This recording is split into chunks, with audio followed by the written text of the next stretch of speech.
Hello, America. Tonight, we're going to take on the economy. We have done our homework, our research, a lot of it over the last year. Tonight, I just want to focus on the economy. I'm going to close the case on what Barack Obama has said is the fundamental transformation of our country.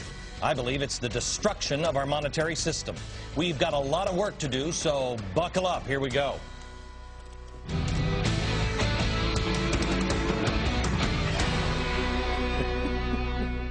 Hello, America.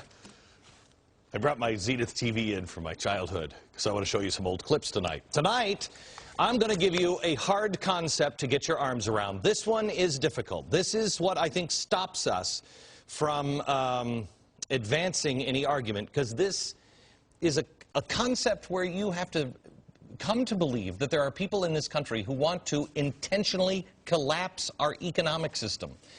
How could any American, in any party, anybody you disagree with, want to collapse and do something like that?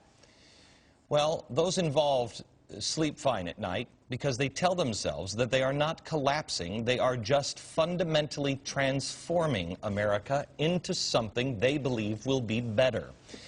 It is the progressive movement in which these people are involved. It started at the turn of the last century, and I just want to show you a little bit of what the progressive movement really was, because most people don't know. They hear progressives and they think it's okay. But progressives, these are the people that gave us the Federal Reserve. They brought us that concept. They brought us the concept of redistribution of wealth through a progressive income tax. Got it? They told us at the beginning that only the rich, the very rich, would be affected by this. We all pay income tax now, don't we? Or at least 50% of us do. These are the same people who felt they knew better about your health than you did. They said, well, people don't understand that alcohol is bad and they just won't stop drinking. So they gave us prohibition. These are the progressives. They also first started with the League of Nations. America rejected, but they learned their lesson and they jammed through the UN the next time. Then they also are the people that brought us the idea that the Constitution is fatally flawed and it evolves. They stopped teaching constitutional law and they started teaching only case law in our universities around 1920. And they're also the people that told us that the founders were just rich, evil white guys. They were racist. That's the progressive movement. Now, something else you need to understand. Progressives don't speak the same kind of language that you and I do. Economic justice, that's Marxism. It's taking from the haves and giving to the have-nots. Social justice, what is that? Well, let me quote Mark Lloyd, a guy I introduced you again to last night. Someone needs to step down so someone else can have a turn. And transforming America, I would say that that means collapsing the system as we know it and rebooting it as a progressive utopia. None of the language is the same, and that's why people get lost.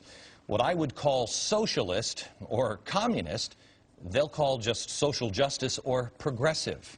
That is critical to understand, because it really is what helps these people sleep at night and what's allowing them to get away with it. They really believe they're making things better, and they are about to finish the process that they started over 100 years ago. They learned from their early failed attempts to transform America back around the turn of last century with the League of Nations. It failed. Oh, that made this guy, Woodrow Wilson, crazy. He said, this is God's work. Well, what did they learn? Let me show you. They learned three things, and see if any of these sound familiar like today's America. To transform, this was what they learned with the United Nations and the League of Nations, you can't have a long debate, because this is what they did with the League of Nations. They let people debate. No, no, no. You can't have a debate. You also can't tell everybody your plans. You have to have it secret. Got it. Does any of this sound? I mean, Nancy Pelosi in the secret meetings today, and no debate on global warming. It's over. And then the third thing they learned, never let a good crisis go to waste.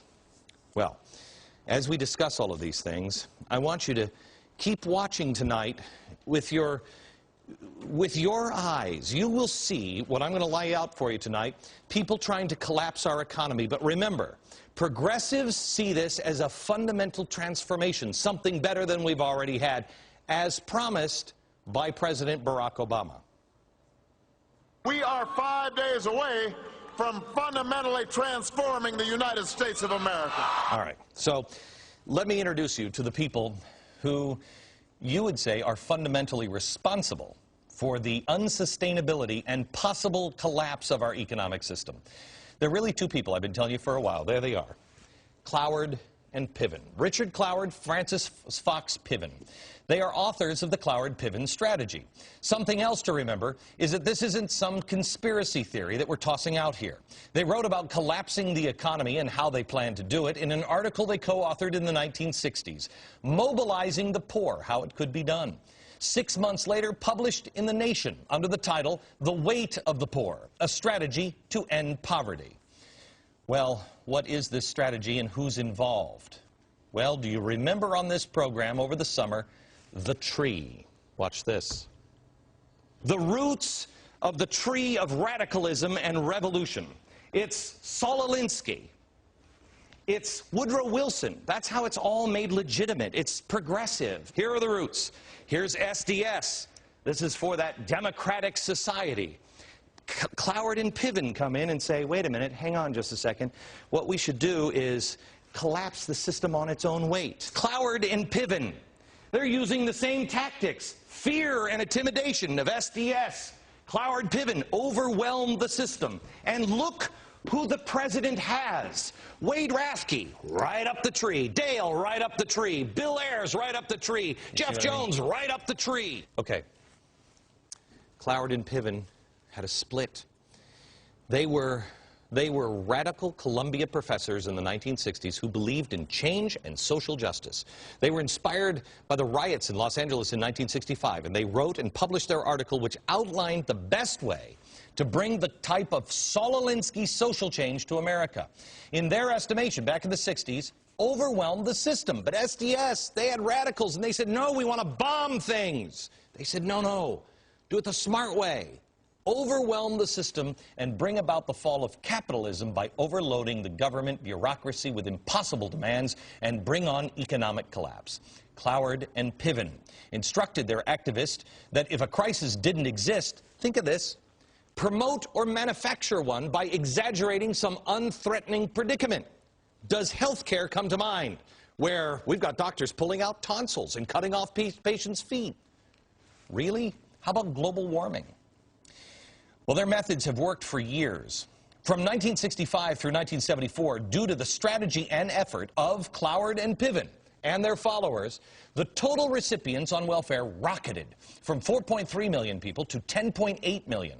In 1975, there were nearly 1 million welfare recipients in New York City alone.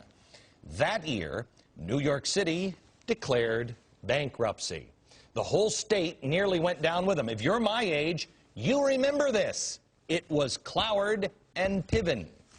In 1998, as he was still trying to deal with some of the fallout, 20 years later, Mayor Rudy Giuliani referred to the Cloward Pivens strategy, describing the economic sabotage. Watch this. This wasn't an accident. It wasn't an atmospheric thing. It wasn't supernatural.